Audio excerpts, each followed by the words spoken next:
Unnecessary co-parent communication is one of the biggest co-parenting issues that we run into. So today we're going to talk about what necessary co-parent communication is, what it isn't, and how you can focus on just what's necessary. I'm Ron Gore.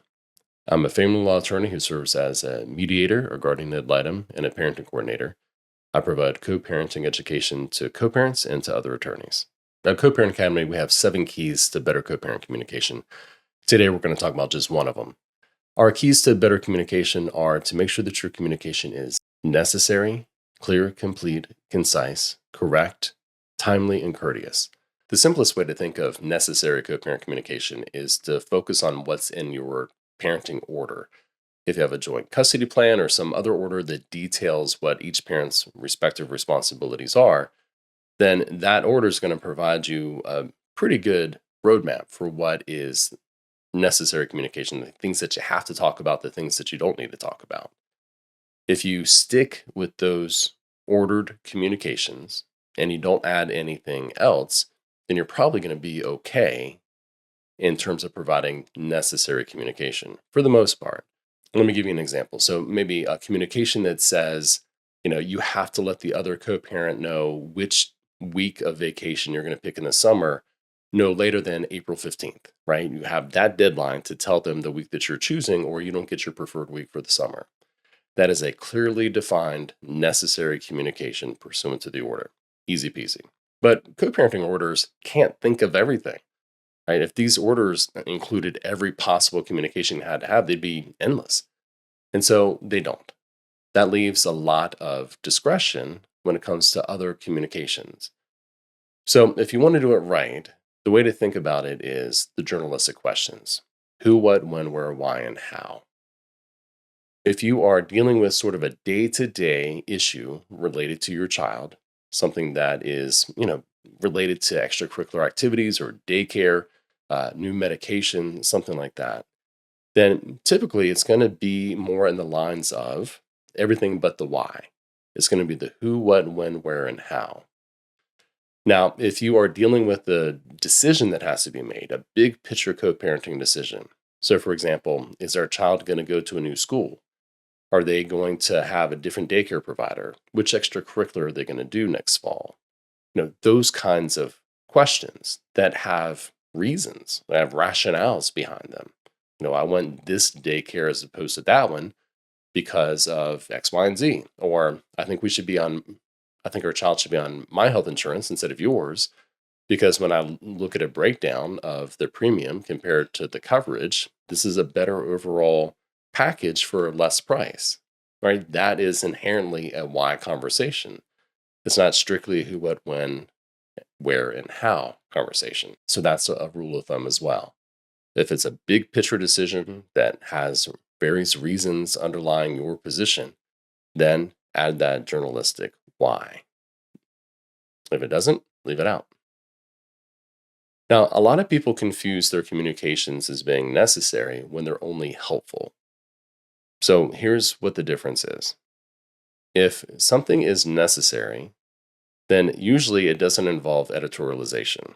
It doesn't involve your opinion about the other parent, past or present. It doesn't involve you bringing up allegations of incidents in the past. It doesn't involve typically you bringing up any sort of theories on the other parent's personality or their personal failings or their relationship with God. So there's lots of things that are not necessary and not helpful.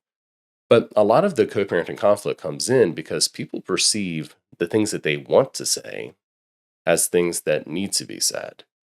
And I think we all know those kinds of people who feel like they have an opinion about everything and they feel like their way is the right way. So this part of the conversation comes down to both sides. So if you're the person who is adding in information that isn't necessary, but you think it's helpful, and if you're the person who's receiving the information that you don't think is helpful or necessary. So what do you do? All right, let's start with the people who are receiving the additional information first. It's possible that this additional information that you're receiving is not coming from some sort of inherently negative space. I mean, you don't appreciate receiving the extra information, But I wouldn't necessarily assume that your co-parent is doing it intentionally to try to be a jerk to you. I mean, they may be. Don't get me wrong. I mean, I get it. There's lots of co-parents out there who are abusive and spiteful and hateful human beings, and they're going to be the same way in the co-parenting relationship. But sometimes, especially early on in a co-parenting relationship, and especially with younger children, there may just be a sense of anxiety there. I mean, most people organize their lives, most couples organize their lives in a way that makes sense. One person may be the primary breadwinner. They may have long hours. The other parent may have been more stay at home, may have not had a job outside the house, or may have had a part time job. And so they inherently were taking on more of the day to day tasks involving the child. If you've done that for some period of time, especially if the child's younger and can't really advocate for their own needs, then it's going to make that parent anxious that the needs aren't going to be met, especially if they have some history of seeing that the needs weren't met before. It's understandable gatekeeping that they're engaging in. A lot of times people get stuck in the inertia of the past relationship. It may be the case that, the parent who was working more outside of the home and bringing in more of the income didn't really engage in a lot of the parenting stuff when they were together with you in a relationship. But now that they're on their own, they may actually dig into it. They may want to have done more of that, and they felt shut out of contributing because you didn't like the way that they did it. So just because they didn't do those things in the past doesn't mean they won't do them in the future. But if you're the parent who didn't have those kinds of primary responsibilities, you should have a little humility. You should understand that you're probably not going to have thought of everything, that you haven't gone through the trial and error that the other co parent has gone through in the past because they had that primary responsibility. So don't assume that it's malicious, that they're trying to remind you to, say, for example, put on sunscreen, or they're trying to remind you that, your daughter likes to have this certain dress on Wednesdays, or, you know, she likes this shampoo that you don't have at your house. If there is a bit of anxiety based on how co parenting has gone in the past, and if you can give any sort of grace to that as a reason for the extra unnecessary communication, then the best way that you can deal with that is just to say thank you. Hey, thanks for that reminder. I understand. I appreciate it. You don't have to take it as a zero sum game. You don't have to take it as if you thank them for the reminder that you're admitting that you wouldn't have remembered. The two things don't equate. If you're concerned that graciously thanking your co parent for some unnecessary but potentially helpful communication is going to be perceived negatively by the court against you, if you think the court's going to, for some reason, infer that you didn't actually know just because you thanked them for the information, I wouldn't worry about that. The two things don't logically go together. I think more likely the court's going to say, this was some unnecessary communication that could have been taken the wrong way, but the recipient co parent actually took it in good stride. Just thanked the co parent and moved on. If you can combine that with actually following through on the kinds of things that your co parent is anxiously communicating with you about, then it's even going to be more in your column. And, if the co parent continues to remind you of these things for a long, long time and it gets repetitive, then you can politely say, hey, thank you. I appreciate those earlier reminders, but I've really got it. And don't worry. You don't need to communicate with me about this anymore. I've got it under control, but I thank you for reminding me early on. Now, if the unnecessary communications that you're receiving are not even close to being ascribable to some good faith anxiety on the part of the other co parent, if it's just sniping and retribution and name calling and bringing in the past and all that stuff that's totally unhelpful, then the best way to deal with it is to just ignore it. Um, I've got, I've had clients who were worried that if they didn't answer every accusation or recrimination or snipe, then they were essentially acknowledging it, that it was true. I don't think that's the case.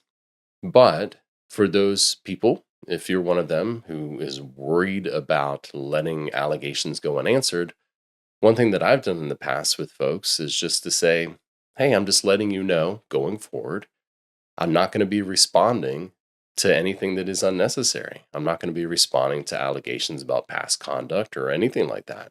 So don't take it as an admission for any message you send me in the future. I'm just simply not responding. I don't see any problem with that as a communication.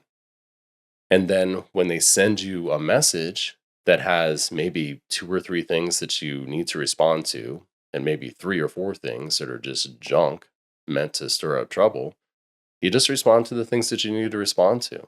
You don't make any reference whatsoever to the unnecessary stuff. Also, something that I find is helpful is if you just get a blast out of nowhere that has zero content that is necessary that you need to respond to, I just don't respond. If it's just a statement or an accusation with no question, there's no follow up required, unless you were just going to defend yourself, then I don't respond at all. There's nothing for me to respond to. And I think you can do that too. That is a helpful way to just ignore the negative things that they're saying. Eventually, they're going to get tired of it, probably. If not, they're just going to be providing you with a steady stream of evidence used against them later when you're going to show that they can't co parent. If you're the co parent who's sending these unnecessary communications, then I suggest you reflect a little bit about why you're doing it. If you're one of those people who really is just sending some well intentioned but unnecessary communications that are driven by anxiety, then I think it's best to own that. I think it's best to say to your co parent, I get that this is not a necessary communication, but I'm feeling a lot of anxiety about this, and I just had to put this in here. I'm really sorry. I'm not trying to imply that you don't know. I'm just having a lot of anxiety about the situation myself, and I'm very sorry. That's okay. If you do that a couple times and your co-parent responds, then I think that's fine. But don't make it a habit. Eventually, you need to deal with that problem on your end. If you're facing those anxieties, and if there aren't situations occurring that are putting your child in jeopardy, then it's a you problem. And it's time for you to address that with a mental health professional, hopefully. Now, if you find that you are sending extra communications that are just to make you feel good, not because it's dealing with some sort of legitimate anxiety that hopefully you're going to get past soon, but it feels good to snipe at your co parent. You're mad. Maybe they cheated on you. Maybe they hurt you in the past. Maybe they did whatever. And you're taking every opportunity to get back at them. And maybe you have a group of friends that you share your messages with. You're like, hey, look at what I said this time. Look how I got him on this. Look how I got her on that. Then you're the problem. You need to stop. Even if your co parent was unhealthy in the past, even if there was some abusive communications in the past by them, that doesn't justify your present and future unnecessary sniping communications. Eventually, it's going to turn around and bite you. And you have to ask yourself, how much is it worth to you to send those communications? I mean, if your co parent eventually is going to be bringing you in front of a parenting coordinator to address the issue or filing a motion, maybe an application for contempt or a motion to terminate joint custody, how many thousands of dollars is that going to take? How much time with courts and attorneys is that going to take? And what's the real trade off there?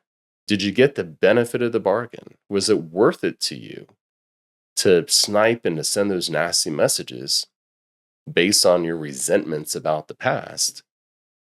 Was it really worth it? If it was, then I hope you get that addressed. And also, that's a mental health issue that I hope you consider seeing someone to figure out why you have the need, the compulsion to be a jerk. That is an unhealthful co parenting dynamic. It's not good for you, it's not good for your co parent, and most importantly, it's not good for your kid. There is no way, if you were sending those types of messages on a routine basis, that you're not giving that same energy to your child, that they're not overhearing your conversations with your friends, that they're maybe not picking up your phone when you don't know it and looking at text messages. I mean, how often Do parents give their child their tablet or their cell phone to play a game to keep them occupied for a few minutes? How easy is it for a child who's old enough to open up the text message app or whatever app you're using and seeing the communications? How harmful would it be for your child to be sitting there and reading all of these nasty communications with vicious snipes and allegations? How good is that for them? And again, is it worth it to you? Knowing that you're potentially harming your child just to make yourself feel better for sending nasty messages. How does that feel for you, really? Is it worth it? Now, as your children grow, the communications will get less and less. When you have an infant and you're doing a visitation transfer, there should be a log. What's necessary at that age is a great deal more information than when there's a teenager. You're going to have feeding schedule, bathroom schedule. If you're toilet training, how's that going? So as your children get older and they're more able to advocate for themselves and take care of themselves, where things become a little bit more routine, then there's less need for the communication. Things will settle down into some hopefully healthy patterns. In the beginning, be open to more communication as you're trying to figure out the proper rhythms. If you have a younger child, be open to more communication because there's more to talk about because you're providing more care for a more fragile human being. If you have a high conflict co parenting situation, then the list of items you should be talking about is extremely narrow to just what is absolutely necessary. As the conflict decreases, then you're going to open up to have more things that you both want to talk about with each other. There's going to be more communications about your child in which you can both take joy and both appreciate hearing from the other parent some information that isn't strictly necessary, but sure made your day, to hear something cool that your kid did or said. So, until you can get to a place of good co parenting, it is safest to strictly stay to what is necessary pursuant to the order and the developmental and special needs of your child. As your co parenting situation gets better, as you can hopefully settle into a more healthy pattern of communication, then naturally you're going to find that that spectrum of communication opens up a little bit to include things that are not necessary but are fun and enjoyable and communications that you may ultimately treasure that you're able to have a part of because you started with the foundation of respectful, strictly necessary communication that left the past in the past, forgot about recriminations, and focused on just the best interests of your child. Thanks a lot. Hope you have a great day.